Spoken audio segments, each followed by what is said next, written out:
coisa que a gente estimula é toda atividade a gente elogiar, tirar foto, falar que tá lindo, mesmo que tá zoado. Validando, né? Sim, Validando eles. Valorizando aquilo que ele fez, porque às vezes o que tá feio pra gente é inadequado pela uma parte formal, só que ele fez daquele jeito, ele acha que é daquele jeito, E então deu o melhor dele, ali né? foi o melhor dele. E hoje, não só com criança, até com adulto, você tem que valorizar o melhor que a pessoa faz, mesmo ela tendo dificuldade, porque ela tá superando os obstáculos. Você não sabe a história de vida dela, você não sabe a construção que ela fez ao longo dos anos.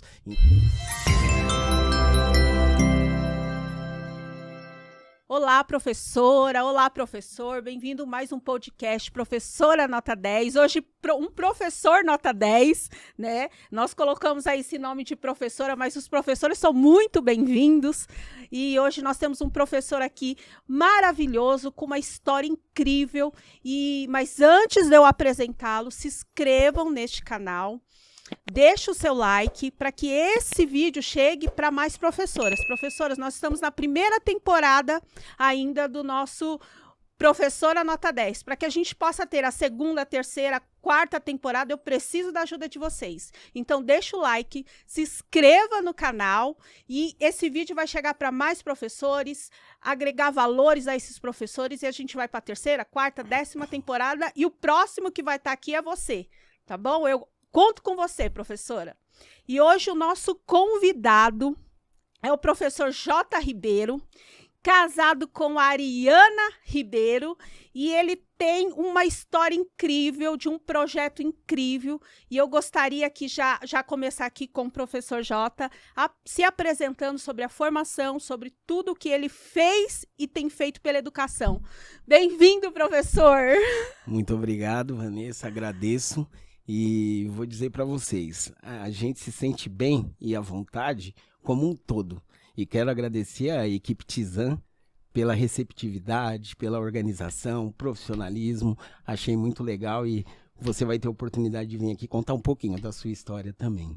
Eu sou formado em psicopedagogia, faz 14 anos que eu estou na área educacional, só que eu optei em criar minha própria empresa para poder fazer mais atividades lúdicas com as crianças, ter mais liberdade de poder levar mais informações voltadas à parte educacional e cultural para diversas crianças, porque quando você fica na escola, você fica somente naquela escola.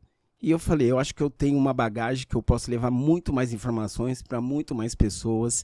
E hoje, com essas atividades, a gente está conseguindo levar essas informações para mais de 700 crianças por semana. E uma parceria que nós temos com a Secretaria de Educação de Osasco, nós fizemos no primeiro semestre um impacto educacional, social e ambiental de 40 mil pessoas. Então, se eu estivesse na sala, poucas crianças teriam essas informações para poder levar para a vida. Eu sei, professor, que você está representando aqui um grupo muito grande de professores que estão além do muro da escola, porque nós somos limitados ali no muro da escola, muitas vezes há um sistema, né, uma hierarquia, e ali arde do nosso coração, queima no nosso coração, querer fazer mais por esses alunos, né? E a gente precisa dar esse passo, que foi o que você deu, além dos muros da escola. E você é o fundador do projeto Arte na Lata. Então eu quero que você já comece falando desse projeto lindo, incrível, maravilhoso. O Arte na Lata, a gente começou em 2004. Era só uma brincadeira que eu queria fazer, porque a educação que meus pais me deram não era a mesma que eu encontrava na noite, né? E eu tocava na noite. Era pagodeiro nato, altas madrugadas, altas cachaças, altas mulheres. Desculpa, meu amor, mas era a época, né? Da juventude ali. Só que começou a vir aquele negócio de drogas, né? E eu comecei a ver que não era legal. Comecei a perceber que a bebida não era legal.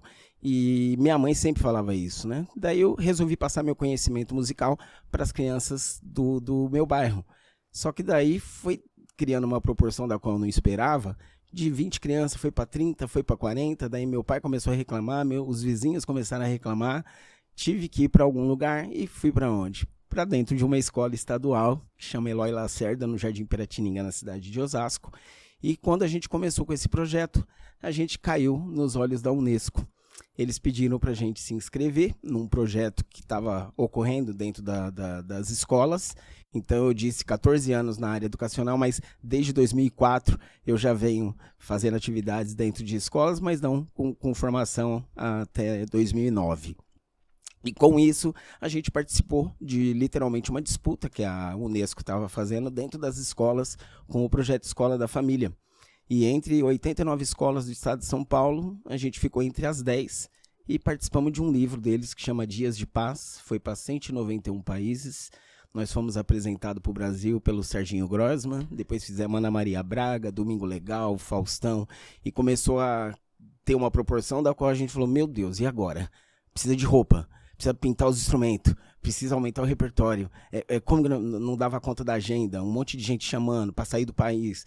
Só que eu já tive uma experiência com as crianças no interior de São Paulo, a criança chorando, quero mamãe, tô com fome. Eu falei, isso não é para mim não. Para mim, daí nós tivemos oportunidade de ir para Estados Unidos, França, Alemanha. Eu falei, vamos para o lugar mais próximo. Daí nós fomos para o Uruguai. Foi uma experiência legal, que hoje... isso aí foi em 2007 e as crianças hoje já estão com 24, 26 anos e eles relembram até hoje tudo que a gente passou lá. E o que aconteceu de interessante para mim entrar na educação? Em 2007 a gente teve essa experiência, voltamos lá em 2008. Sim. E foi quando ocorreu uma tarde de autógrafo com a gente, devido a um veículo de comunicação que nós tínhamos feito, e o pessoal no Uruguai viu. E quando a gente foi dar entrevista numa rádio local, o cara agradeceu o hotel que estava nos acolhendo, né? E quando a gente chegou no hotel, aquele monte de gente na frente do hotel, com plaquinha nossa, querendo tirar foto. E eu falei para as crianças, gente, eles não precisam saber as condições que a gente vive lá. Vamos aproveitar essa vibe, eles não precisam saber que a gente come pão com mortadela e toma Dolly, vamos viver. Só que daí começou a mexer um pouco com a autoestima nossa, né? Porque a gente não estava acostumado. Daí a gente ficou lembrando outros artistas. Quantas vezes a gente já foi para querer tirar foto com artista. E vimos que aquelas pessoas estavam fazendo o que a gente já fez, né? E marcaram um dia. No outro dia, dentro de uma escola, daí colocaram umas mesas. E a gente começou a fazer o autógrafo para as crianças, aquela fila de mais de 400 pessoas.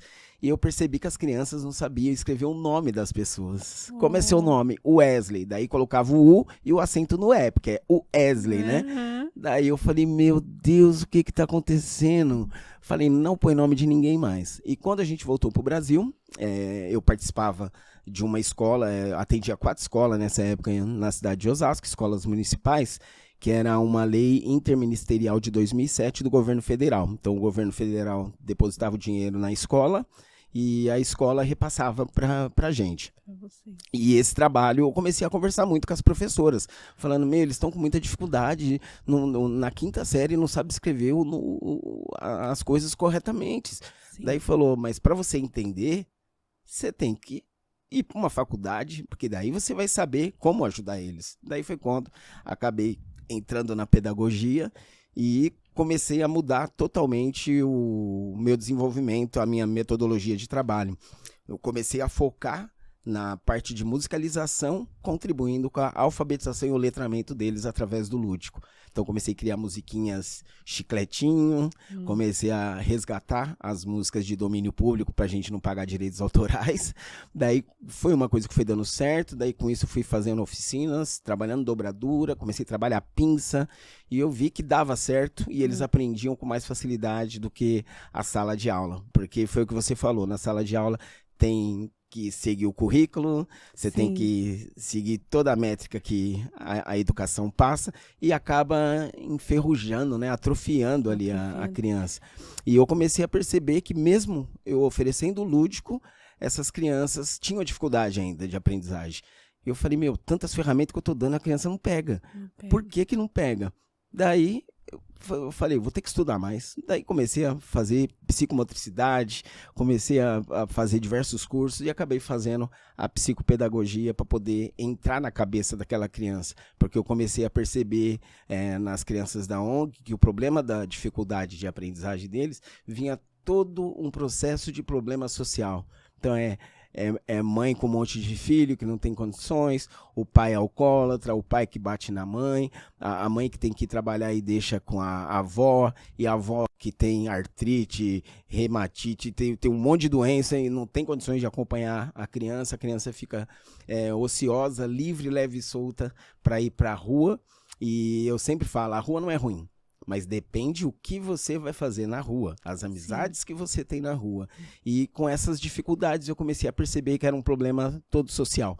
E não adianta você trabalhar somente com a criança, você tem que trabalhar a família. A família. Então, a partir desse momento, a gente começou a ter esse vínculo com a família, mesmo os pais não querendo participar, a gente acabou criando uma obrigatoriedade para que eles participem, porque senão os filhos não são beneficiados nas ações, nas atividades que a gente faz. Então, eles começaram de uma forma obrigatória e depois virou um condicionamento e agora eles vão com o maior prazer para poder ver o que o filho está produzindo, ver o que o filho está fazendo. Então, foi um trabalho que é árduo, mas é gratificante quando você vê o resultado da parte de disciplina, respeito, a criança formando as letrinhas. Tem criança que só sabe escrever o próprio nome, não sabe escrever o nome do pai e da mãe. Então é um trabalho que a gente vai fazendo com o lúdico que vai contribuir com a parte educacional dentro da sala de aula. Então é o que a gente chama de transdisciplinaridade, né? Nossa, professor, que história incrível! E esse olhar seu, né, para o social, para o emocional, né? Porque eu falo que aprendizado ele tem que envolver emoção. Se não tem emoção, não tem aprendizado. Sim. E nós somos um ser totalmente emocional. Sim. E você entendeu ali, não é só a parte prática, né? Não é um exercício mecânico, mas ali envolve todas as capacidades do ser humano. E ali nós sabemos que o emocional é um fator muito importante ali no aprendizado, né? Uhum. Eu queria que você citasse para mim, falasse para mim alguma história assim de alguma criança que entrou ali nesse projeto, né, há alguns anos, e hoje um resultado assim que você nunca esqueceu, que te marcou. Ah, tem vários. Tem vários ruins, mas tem vários bons. Vários bons. Mas eu vou falar um recente, que é o do Kleber. O Kleber, ele veio para mim com 8 aninhos de idade. E tanto que eu mostrei o vídeo para ele recentemente, ele falou, meu Deus, como eu era magrinho. Hoje ele tá parecendo um boi. Casou, falei, quando casa, meu filho, é assim.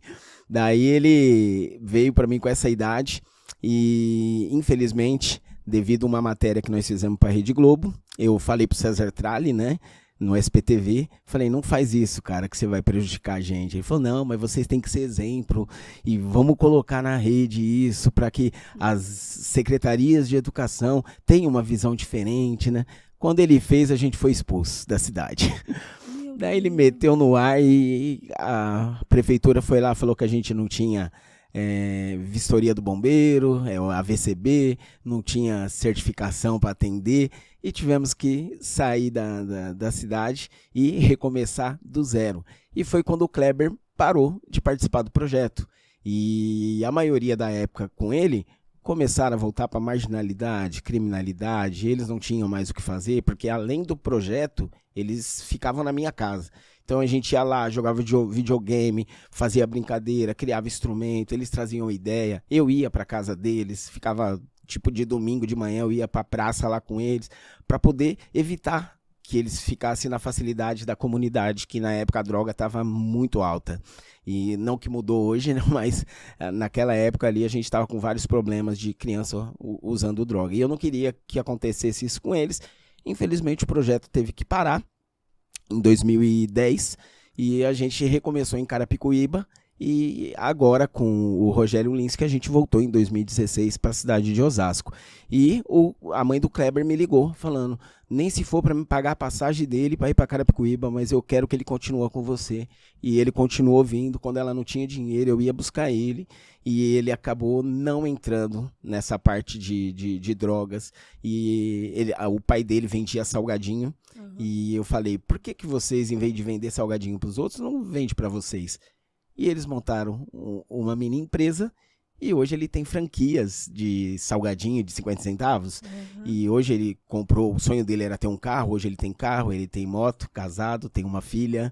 E ele mandou um áudio para mim, porque nós fizemos uma turnê no litoral, e ele viu nas redes sociais e falou, essas crianças devem estar com a mesma emoção que eu tive na época, cara. E eles têm que aproveitar o máximo. Então, manda esse áudio para eles. Daí ele fez um áudio para me mostrar para as crianças, para eles aproveitar, para ter disciplina. Então, e ele falou que as comidas de rabo que eu dava nele, ele passa para a filha dele hoje, porque assim ela vai ser um cidadão, né, uma cidadã, igual ele foi, para não entrar para as coisas erradas. E hoje ele está com 26 anos, ele é voluntário na ONG, num projeto que a gente chama de 10 pila, onde a gente pede uma doação de R$ 10 por mês para poder suprir as necessidades de atender as crianças. E ele, ao longo desses anos, mesmo casado, ele fez parte da diretoria da ONG e sempre vinha para dar conselho para as crianças. Então, mesmo ele casado, ele ainda é o que está mais próximo da gente, e sempre ele vai contando as histórias dele, as vitórias dele, e isso para a gente é gratificante. E o outro é o Guilherme, Incrível. Que a mãe era separada, apanhava demais do marido, e eu falei, esse menino vai se perder, e graças a Deus, hoje ele é um bombeiro civil, e ele que fez a vistoria na nossa instituição, economizamos uma grana, e a gente fica... É gratificante pra gente quando você vê resultados positivos, né? Mesmo que não tenha uma formação universitária, mas que esteja no caminho certo, que esteja fazendo as coisas corretas, que não foi pro lado errado. Então, e infelizmente, uma das tristezas é o Coque, né? O Coque era um menino que estava comigo também desde os 9 aninhos, e eu comecei a perceber na família dele que ele poderia se perder, porque um irmão dele já morava na rua. E ele se inspirou no irmão dele, e lá na casa dele eram 9 filhos, ele que fazia comida, ele que limpava a casa, enquanto a mãe dele bebia, consumia o álcool. Quantos anos? Com 9 anos. 9 anos. Dos 9 aos 15 ele fazia isso. E quando ele pegou seus 16 anos de idade, foi quando o projeto saiu da cidade de Osasco, e hoje ele está na Cracolândia. Fui lá buscar ele não quer voltar, e ele quer ficar, é triste, mas depois que eu comecei a passar no psicólogo, psiquiatra, e eles começaram a falar, você não pode consumir essas coisas para você não pode levar o serviço para sua casa, então você tem que ter uma válvula de escape, um chipzinho com on-off, para você desligar, para você poder viver, senão você não vive. Se você for consumir todos os problemas que ocorrem na sociedade, você acaba adoecendo. E se a gente fica doente, a gente não tem como cuidar do outro. Então, são coisas que a gente fala, não, cada um tem sua história, cada um tem sua trajetória, você tem que ajudar aonde seu braço alcança. E, infelizmente, são coisas da vida que acontecem. Toda noite, quando chove, quando esfria, eu penso nele. Quando eu vou para um restaurante comer, eu penso nele. E é uma coisa que não sai da cabeça, mas cada um escolhe o que quer para a sua vida e não tem como você interferir nisso. Então, infelizmente, ocorreu esse fato aí com ele, que entristece, mas é lição de vida, né? E eu gostaria que você falasse uma experiência muito difícil em relação à sua saúde que você compartilhou comigo, por realmente esse sentimento, essa emoção, muitas vezes, de carregar, né, essas dificuldades, né, que você vê, que você acompanha de perto. Você falou para mim aí que sofreu um infarto, foi isso? Foi. Como que foi isso? Foi quando a gente saiu da cidade, né? Que parou o projeto e eu comecei a... não estava me sentindo muito bem, e mesmo ciente que acabou, vamos recomeçar, só que esse recomeço começou a mexer muito com a minha cabeça, né? Porque as crianças pararam, não tinha mais equipe de show, não tinha como fazer mais apresentação, tivemos que desfazer dos computadores, do violão, de toda a estrutura, porque não tinha onde colocar aquele material, tive que doar tudo. E conversando com a minha mãe na época, e ela, filho, você tá meio abatido? Falei, não tô legal. Daí eu peguei e falei, eu vou lá fora tomar um ar. Quando eu falei que ia lá fora tomar um ar, caí duro no chão. Daí fui pro hospital, daí fiz uns exames e tudo, falou que eu era muito jovem pra ter esse tipo de problema, né? Que idade você tinha? Eu tinha acho que 35 anos, 33, de 33 a 35 anos. Nossa, bem jovem mesmo. Daí falou pra tomar cuidado e tal. Daí me passou uns remédios, tudo, e me passou pra ir no psicólogo. E sabe aquele negócio de, eu não tô doido, vou passar em psicólogo pra quê? Não, tô bem. E eu não quis. Só que daí, passou ao longo dos anos, em 2017, aconteceu novamente. Daí eu estava no trabalho e de repente falei que não estava bem, fui subir a escada e caí. E nessa época, eu estava atendendo as crianças de final de semana e o que me cortava o coração era chegar no sábado, as crianças falar: nossa, não tem lanche hoje, professor. Nossa. E eu não tinha lanche para dar para eles. Isso daí me marcava muito. E quando eu sabia que no mês eu não ia ter como ajudar eles, minha cabeça ficava cheia de coisas. E isso daí eu fui trazendo para mim, né?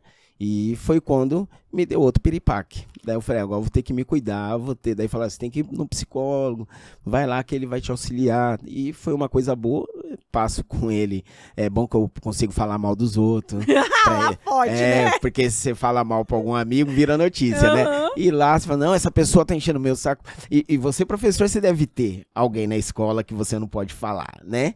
Sempre tem, porque a gestão sempre, né, tem algumas gestões, tem gestão e gestão, né? Tem gestão que você quer fazer uma coisa, a coordenadora não deixa. Você quer fazer tal coisa, a diretora não autoriza. Isso. E é sempre desse jeito. E são essas coisas que vai nos atordoando, que vai nos adoecendo por dentro. Você quer fazer o melhor para as crianças e você não pode. Você fica limitado a uma regra ou uma BNCC que contribui bastante com a parte educacional, só que ela acaba prejudicando, igual essa parte que eles fizeram dos anos iniciais, né? Uma obrigatoriedade para as crianças e retardando e não respeitando a idade da criança para poder trabalhar o lúdico e a criança ser forçada a aprender uma coisa que ela poderia aprender posteriormente, né? E eu acho que é uma das falhas da BNCC, que foi isso que prejudicou, e começa isso nos anos iniciais, quando eles estão com seus 10, 11 anos, daí que começa a vir os problemas para nós professores, né?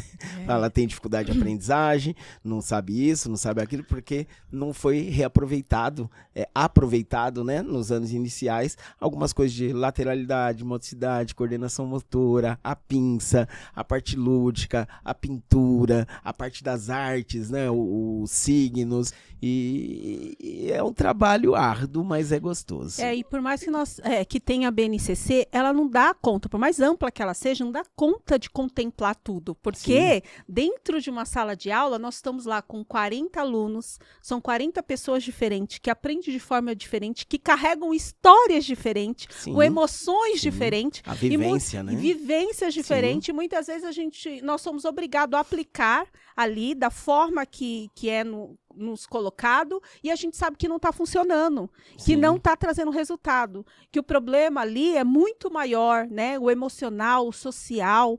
E esse dia eu vi uma fala de Paulo Freire, que ele falava assim, que ele ouviu muito de alunos, falava assim: olha, professor, eu não consigo aprender porque eu tô com muita fome, eu consigo pensar só na comida, minha barriga tá doendo. E aí ele fala assim: como alfabetizar, como ensinar alguém com fome? Né? Então, são questões que ali a BNCC ela não vai contemplar.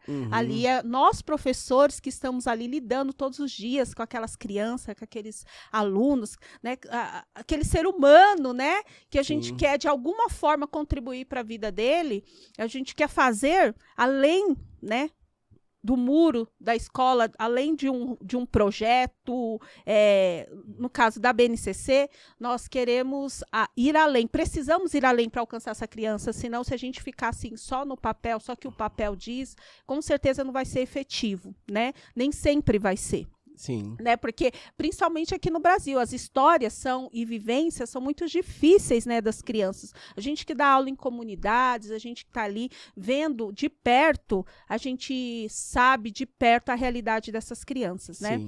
E esse projeto seu, o que ele tem contribuído aí para a educação? O que você acredita? Porque você já está fora do muro da escola, mas isso tem reflexo lá dentro da escola. Com certeza tem.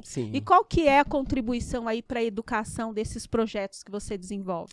Então, na instituição, a gente tem alguns professores voluntários. Tanto você que está aloprado da vida, quer ficar bem psicologicamente, vai lá dar risada com a gente, ser voluntário, igual as pessoas que nós temos lá que contribuem conosco. E são uma horinha que você pode contribuir e fazer justamente isso, né? A escola não deixa, lá você vai ter a liberdade de poder fazer e vai contribuir com essa criança nas disciplinas escolares, né? E de que forma que a gente está contribuindo com a parte, não é somente a educação, né? Porque a gente engloba a parte educacional, social, ambiental, principalmente trabalhando nos ODS, que são os Objetivos de Desenvolvimento Sustentável, que é essa Agenda 2030 da ONU, que está pegando muito. E eu percebo que dentro das escolas não está sendo trabalhado muito isso.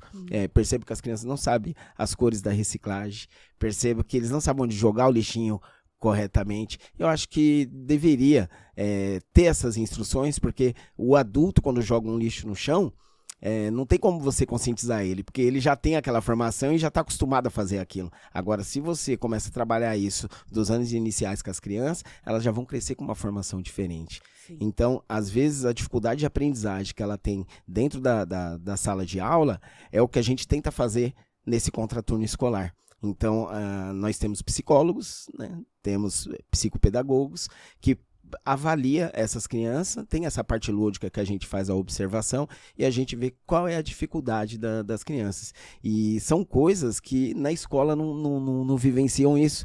A gente já pegou criança que não sabia ler direito, só que precisava de um óculos. Nossa. Tinha que ir no oftalmo.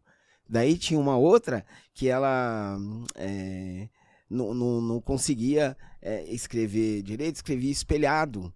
Então, tem professor que fala, não, eu tenho 40 alunos, não tem como ficar olhando o caderninho de cada um, não tem como. Tinha criança que escrevia somente o próprio nome e não sabia o alfabeto corretamente, porque você vai lá e coloca o que você falou de Paulo Freire, né? Eva viu a uva, né? Então, fazia somente isso e não via a dificuldade individual daquela criança. E como na instituição a gente tem essa oportunidade de cuidar somente daquela criança, a gente já pegou criança com dislexia e pedimos para a mãe levar no médico, só que daí entra todo umas dificuldades políticas sociais, né? Porque daí você encaminha para o neuro, não tem neuro. Você encaminha para o oftalmo, não tem oftalmo. Você pede para ir no psicólogo, você vê que a criança é um pouco diferente, você fala, putz, será que ela tem um grau de autismo? Porque às vezes você vê a criança correndo, o professor adora isso, né? Hiperativo. Essa criança é hiperativa. Só que às vezes essa criança que eles falam que é hiperativa, é que ela mora numa casa de 2 cômodos.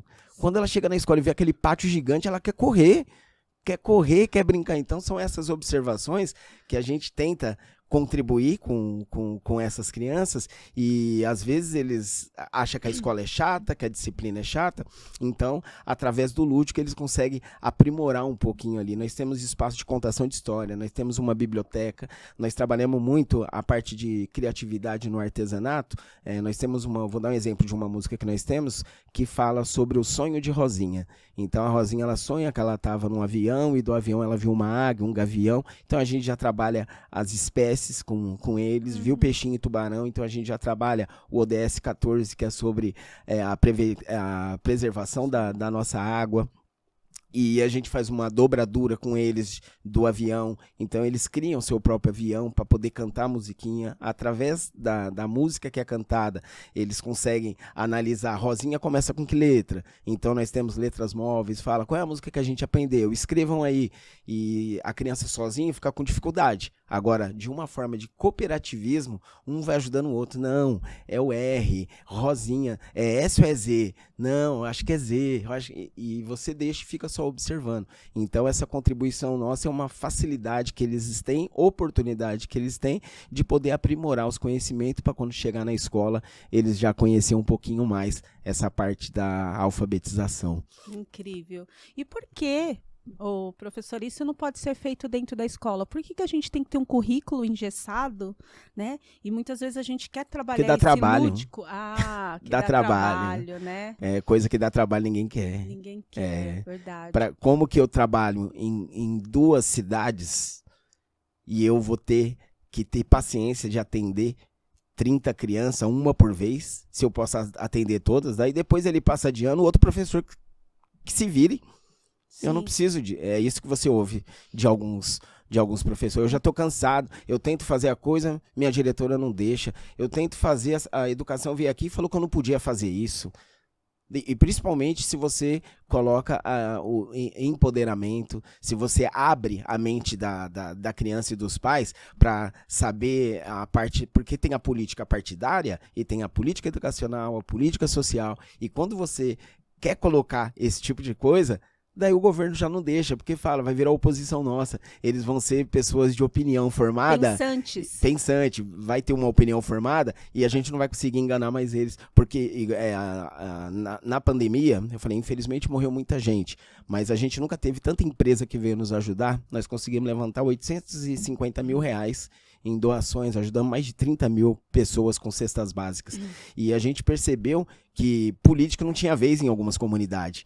Porque o povo não tá mais naquele voto do curral. Eu te dou uma cesta básica e você vota em mim. Então, foi uma coisa que a gente levou nas comunidades. Falei, vocês são mais do que isso. Vocês têm que se juntar, se unir para poder ter formação e cobrar, que é um direito de vocês. Então, eles não sabem os direitos que tem. Conhecimento liberta, né? Sim. Daí não adianta o político ir lá e falar que vai dar uma cesta básica, que é para votar nele, porque as pessoas pegam a cesta e não votam nele. Quantos amigos meus que falaram, gente, Deus, ele não teve nem tantos votos em tal lugar. Foi, o povo não é mais besta, mano. Agora o povo, já que literalmente 99% dos políticos gostam de enganar a sociedade, agora é eles que estão sendo enganados por eles. Porque o voto você tem que conquistar. Eu falo, a política, mas a gente não pode ter vínculo político. Só que sem a política você não vive. E não é somente a política partidária. Você tem que ter essa política social para você cobrar os direitos que essas pessoas têm que ter. Porque eu falo para os pais das crianças, falei, não é melhor você fazer um curso de geração de renda e você ir no mercado e comprar o que você quer do que você vir aqui na instituição, pegar uma caixa fechada com coisa que você nem sabe o que tem dentro, coisa que você não vai nem utilizar. Então não é melhor você não ficar numa fila esperando para poder pegar um alimento para alimentar seus filhos?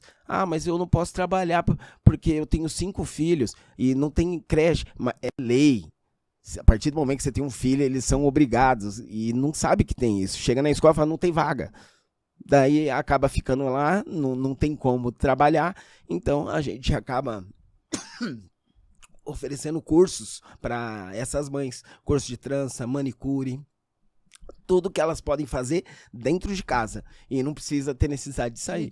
E com isso, algumas mães já colocou umas plaquinhas na casa para poder prestar seu serviço, mesmo que informalmente, mas pelo menos é uma geração de renda para elas, para poder sair daquilo que a gente chama de miséria. Que eu pensava que era só na África, mas eu vi muita gente comendo lixo, muita gente abrindo sacolas de lixo, muita gente pedindo, ficando na fila, falando, não tem sobra. Não... E eu falo, a gente não trabalha com sobra, porque sobra, quem come sobra, é porco, né? É lavagem. Vocês são seres humanos. Então nós trabalhamos através de cadastro. Você tem que vir na ONG, fazer seu cadastro. E quando a gente chamar, com certeza você vai ter a sua doação. E é isso que a gente tenta trabalhar nessas pessoas, porque elas se sentem muito inferiores. E com isso reverte na criança. Porque fala, minha mãe não tem dinheiro para nada, e eu vou ser assim. Minha mãe é faxineira, eu não vou ter como estudar, não vou ter dinheiro para faculdade, eu vou ter que virar faxineiro. Eu sempre falo para eles, não é desmerecendo a profissão, mas não é porque sua mãe é faxineira que você vai ser faxineira. Sim. Você pode fazer uma faculdade, ser um químico, trabalhar na área de química e fazer produtos de limpeza para as pessoas que limpam os respectivos lugares. Sim. Não é porque seu pai é pedreiro, sem desmerecer a profissão dele, que você tem que ser pedreiro. Você pode estudar, se dedicar a fazer uma faculdade, ser um engenheiro e construir um edifício. Sim. Então é isso que a gente tenta levar para mostrar o que você falou, entre os muros da escola, né? Eles são muito mais do que isso.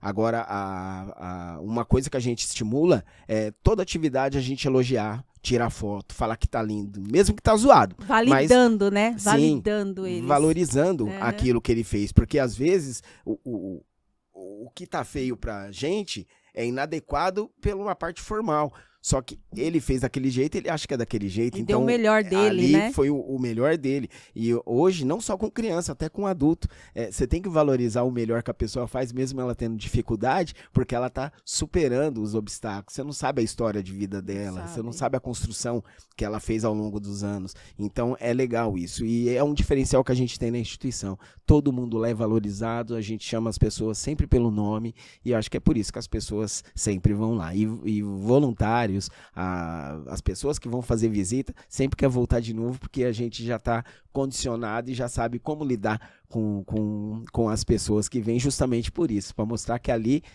a gente tem o costume de dizer família, arte na lata. Então, quer dizer que independente da cor, da raça, etnia, todo mundo que está ali está em prol de um objetivo só, que é o amor, a afetividade, carinho, educação. Eu gostaria de voltar numa fala tua em relação aos professores.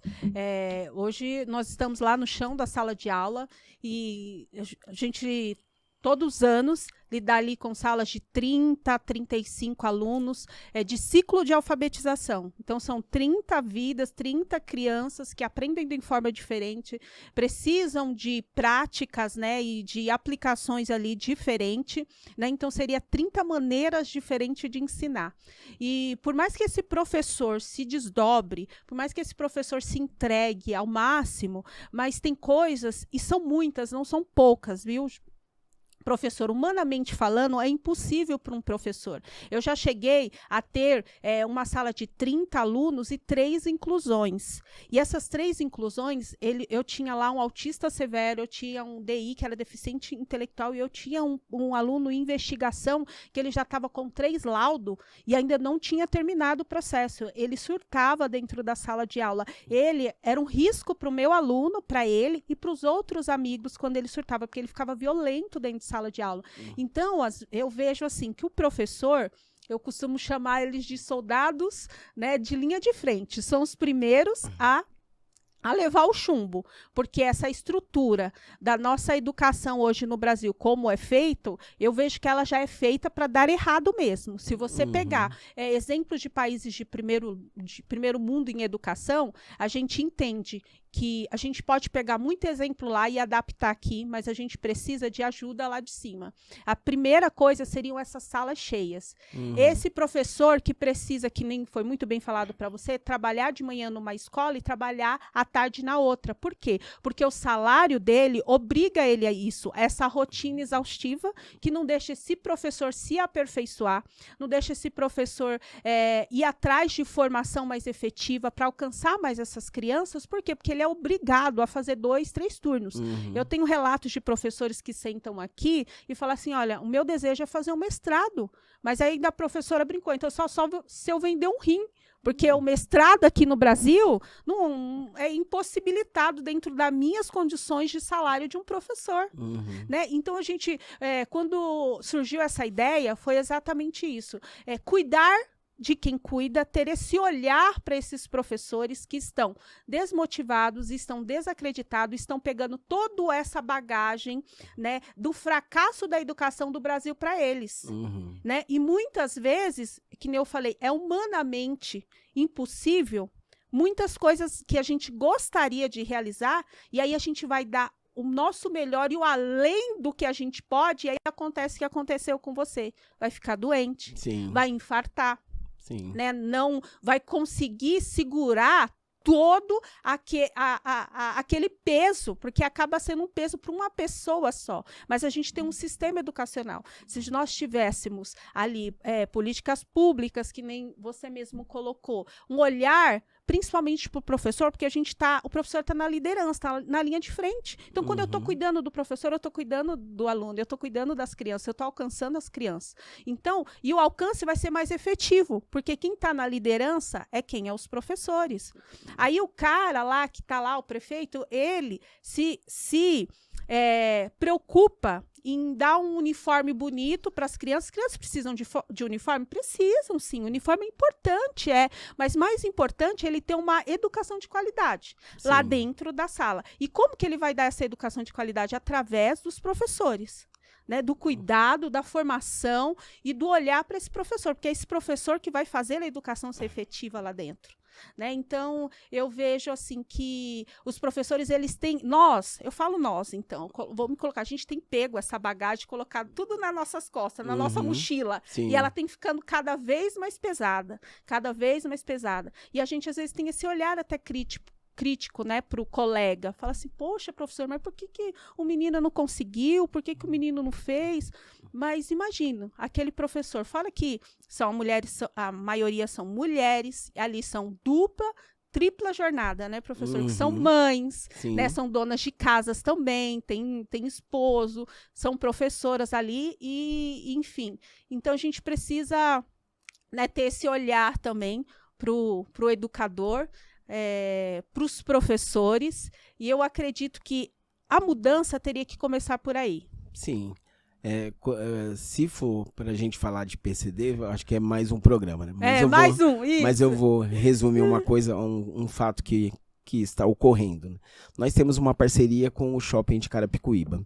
Então, acho que 80% dos eventos, eles chamam a gente para poder fazer, e eles têm esse cuidado com pessoas com deficiência.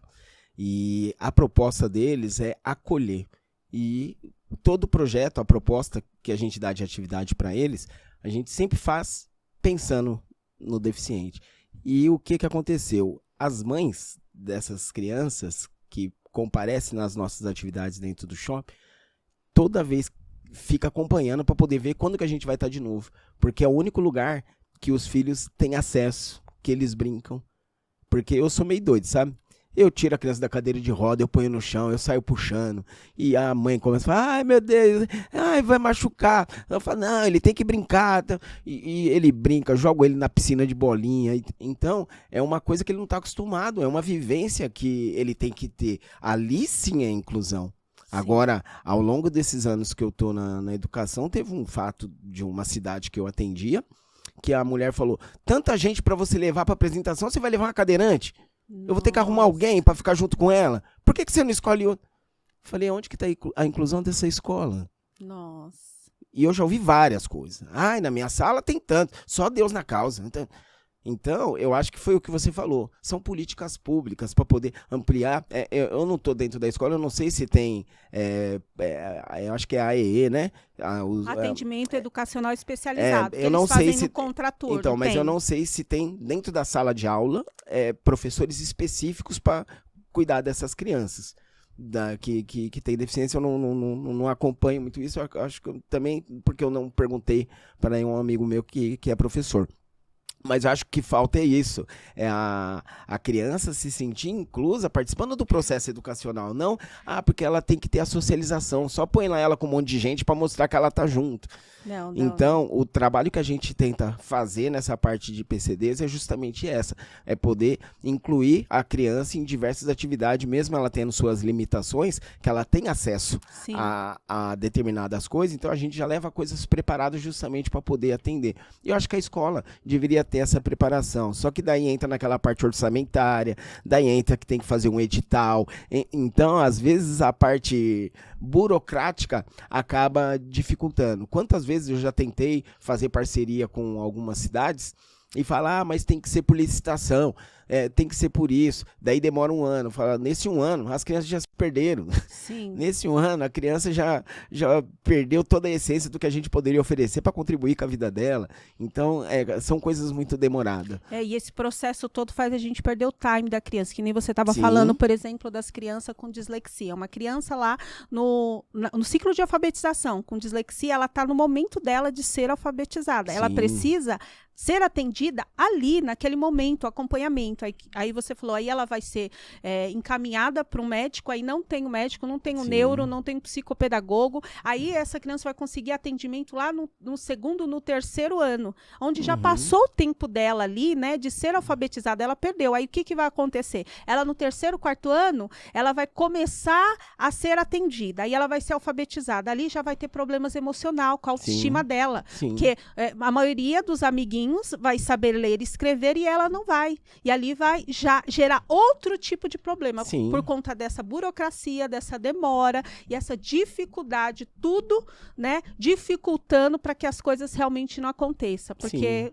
novamente, para quem é interessante, pessoas pensantes, né? Sim. Pessoas questionadoras, né? Sim. Que vai lá e questiona os seus direitos, Sim. né? E você falando em dislexia, eu lembrei de uma história de uma menina também, que ela tinha descalculia. E como que eu consegui descobrir isso? A música é uma matemática, né? Então, eu trabalho com eles através de 4x4. Então, um compasso musical, você tem que dar 4 batidas. Se você der 3 batidas, você vai dar quantas batidas no total? Daí tem que fazer a continha, né? E ela não pegava. Não pegava. Ela lia bem, escrevia bem. Falei, essa menina tem alguma coisa. Daí conversei com a minha esposa, que ela tá dentro da sala de aula, e ela pegou e falou, pode ser isso mesmo. Descalculia. Daí tem uns testes na internet, né? Daí eu pesquisei lá e falei pra mãe que eu ia fazer um teste com ela e tal. Daí fiz e deu o que ela tinha. Daí falei, mãe, eu não sou especialista nessa área, mas eu tô analisando pelo desenvolvimento da sua filha que ela tá com um probleminha assim, mas leva ela no neuro para poder passar. Essa mulher voltou no final do ano, me deu um panetone. Oh, meu Deus. Agradecendo porque a gente tinha descoberto isso para poder ajudar, cuidar e contribuir com ela. Então, quer dizer, olha que importância que é você ter essa liberdade de observação com as crianças que estão ali. Às vezes, alguns lugares que eu presto serviço, falam, você não pode ficar, eu tô te pagando para você trabalhar, você fica aí parado e deixa as crianças tudo solta. Fala, só que na área educacional, isso daí para nós chama observação. Você exatamente. tem que olhar qual é a criança que está interagindo, qual é a criança que é liderança, qual é a criança que fica quietinha. Então, se ela está quietinha, será que ela é tímida? Não, ela não é tímida, ela sofreu abuso sexual. Então, nós temos que analisar isso. Rela no ombro da criança, a criança se encolhe. Então, ela não está ali porque ela é tímida. Alguma coisa aconteceu. E nessa preocupação, a gente acabou fazendo uma música sobre abuso sexual e exploração infantil, devido a 3 casos que aconteceu na instituição. E estamos levando essas informações para a escola. Tanto que vou fazer 2 convites. Se você tem escola e quer agendar uma participação do Arte na Lata na sua escola, daqui a pouco eu vou passar os nossos contatos e o meu contato para vocês. E também uma formação para você, professor, que quer trabalhar a musicalização com os seus alunos. Mas eu não sei tocar. Não precisa saber tocar com a metodologia de trabalho que a gente oferece. Nossa, incrível, professor, incrível. Então, a gente já está indo para o finalzinho. Eu queria que você falasse, além do projeto Arte na Lata, eu sei que você desenvolve outros projetos. Então, coloca aí os projetos que você desenvolve e depois a gente já em seguida vai lá e passa o seu contato. As pessoas que tiverem interesse em participar de algum desses projetos, conseguir encontrar você. Tá. Então, além do Arte na Lata, eu tenho a minha empresa educacional, né, que é o Instituto J. Ribeiro. E por quê? Por causa da burocracia do nosso país. Porque quando faz pela ONG, então tem toda a parte de custos financeiros do qual você não pode fazer determinadas coisas. Então, através da minha empresa, eu consigo fazer os trabalhos, as prestações de serviços em nome da instituição. E por que eu criei essa empresa? Porque quando eu entrei na área de educação, alguns professores começaram a vir falar comigo. Nossa, Jota, como que você fez aquilo? Você pode me ensinar isso? Você pode me ensinar aquilo? Daí eu peguei 30 professores, coloquei numa sala, falei para eles, se quem quiser, vai tal dia em tal lugar. E eles foram. E o professor começou a falar para o outro. Acabou saindo na educação, acabei ficando acho que 8 ou 9 anos no Recreio das Férias da cidade de Osasco, dando formação para os professores. Só que os professores, eu atendo Carapicuíba, você não pode atender a gente lá? Daí a educação de Carapicuíba me chamou para fazer formação. Daí alguns professores trabalhavam em São Paulo, uma diretora meia maluca, chamou um monte de gente, levou para lá, acabei dando formação. E eu comecei a ver que isso daí era uma coisa muito séria. Falei, eu tenho que levar informações, não adianta eu ir lá contar a minha história, não adianta eu falar como que toca um instrumento. Falei, eu tenho que levar ferramentas que o professor, mesmo não sabendo, tendo conhecimento musical, que ele consiga, porque tem um negócio na música que chama metrônomo. Então, a maioria das músicas infantil é igual um metrônomo, é só tá, tá, tá, tá, tá. E através da palavrinha, por exemplo, a musiquinha do sapo. Então, o sapo não lava o pé. Não, dá para trabalhar várias coisas com acentuação, através da letra, do conteúdo musical. E foram essas facilidades que eu fui dando pro professor. Mas na minha escola não tem quadra. E como que eu... tá chovendo e eu só tô na sala de aula, o que eu faço com essas crianças? Então, tem atividades que a gente oferece que você consegue fazer dentro da sala de aula. E você consegue trazer as crianças para você. Porque a partir do momento que você trouxe a criança para você, e a criança acaba vendo você como inspiração. E quando você vai falar sério, eles sabem que você está falando sério. Quando você fala que vai brincar, eles sabem que você está para brincar. Sim. Então, eles têm que conciliar isso. E são atividades que eu acabo oferecendo justamente para isso. Para que eles possam ter facilidade com metodologias fáceis. E uma das coisas que eu sempre penso na escola só tem papel crepom e folha de sulfite. Então não adianta você querer fazer... Não tá tendo mais sulfite, não. Tá tendo Quem mais. Tem sulfite é rico. É rico. Então, de que forma que você vai fazer uma atividade diferenciada sem ter custo? Reaproveitamento do material reciclado.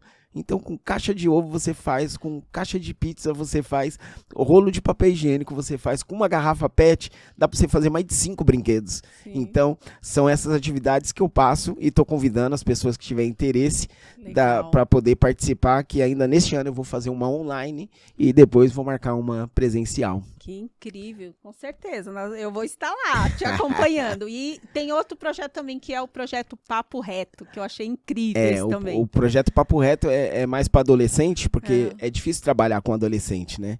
Eles já têm as suas opiniões formadas. Então, o que a gente faz? A gente marca, traz um profissional até a instituição e a gente faz um bate-papo com eles, que é um bate-papo informal. Ele não precisa ter uma formalidade para fazer. É como se fosse uma roda de conversa e as pessoas perguntavam e ele vai contando a história e as coisas vão fluindo. Não precisa ter uma métrica para falar. É ele contar a história de vida dele. E com essa história de vida dele que sirva de um impulso para incentivo, uma estimulação para essas crianças falar, eu acho que eu quero ser isso. Eu vou pesquisar mais sobre isso. Então a gente já levou prostituta, traficante, juiz, levamos advogado, escritor, major da polícia militar, e tem 2 crianças que já querem ir para a área militar. Então são vários profissionais de várias coisas e a gente sempre fala para eles focar na droga. Você usou droga? Parou por quê? Nunca usou droga? Você teve amigo que usou droga? Você estudou com alguém que hoje está se tratando? A droga é legal? Por que não é legal? O que aconteceu com seus amigos? Para que sirva de estímulo também para eles, para que eles possam ter essa consciência de falar, esse não é o caminho. Esse não é o caminho. Porque às vezes se perde porque fala, a droga é legal. Tudo bem, ela pode ser legal, dar aquela brisa, só que eles não sabem os problemas que ela vai trazer depois, com o cérebro, com o pensamento, as amizades. Eu sempre falo para as crianças, a droga ela pode ser legal, só que você vai fechar as portas, você não vai ter uma amizade. Se você quiser um relacionamento, a mãe vai falar não porque ele usa droga. Você vai ter uma feição diferente. Você vai envelhecer rápido, vai mexer com o seu cérebro, você não vai conseguir memorizar as coisas. Então, são várias coisas que podem ocorrer mais para frente. E não é só a droga que a gente fala, não é só maconha, farinha, LSD, não. A bebida alcoólica também. Sim. Então, esse narguile que vocês ficam vendo as pessoas, tudo isso vai trazer prejuízo para vocês lá na frente. E levar eles a essa reflexão, né? Qual que vai ser? Vai ser uma escolha, essa escolha vai ter consequências, né? E aí você leva eles, né, a essa reflexão, para que eles possam escolher de uma maneira certa, né? Assertiva e que eles tenham sucesso na vida. E sempre eu falo para eles, daqui 5 anos eu quero rever vocês e quero que vocês olhem dentro dos meus olhos sorrindo. Porque se vocês olharem dentro dos meus olhos de cabeça baixa, eu sei que vocês fizeram merda na vida.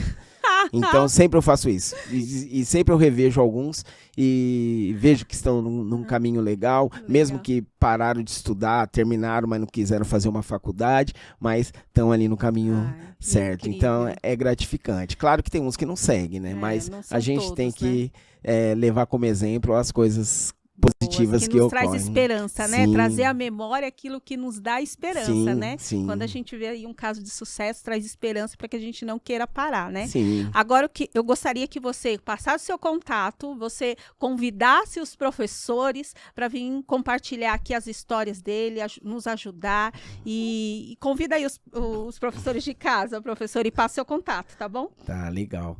Então, quem quiser participar desses cursos, saber um pouco mais sobre esse trabalho, é institutojribeiro.com.